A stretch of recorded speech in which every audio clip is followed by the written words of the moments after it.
या प्रकारे संत गजानन महाराज प्रकट झाले।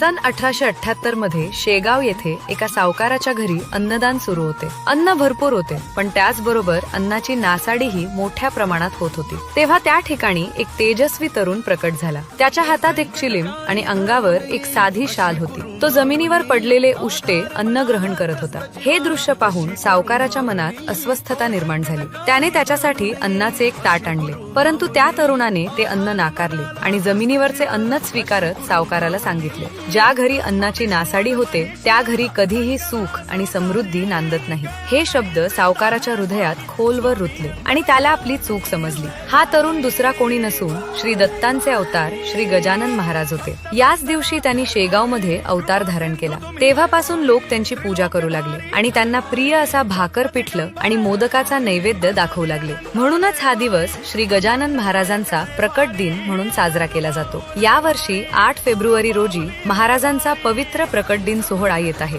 म्हणून आपणही या दिवशी महाराजांचे स्मरण करून आणि सदाचाराच्या मार्गावर चालून आपल्या जीवनात महाराजांची कृपा अनुभवावी।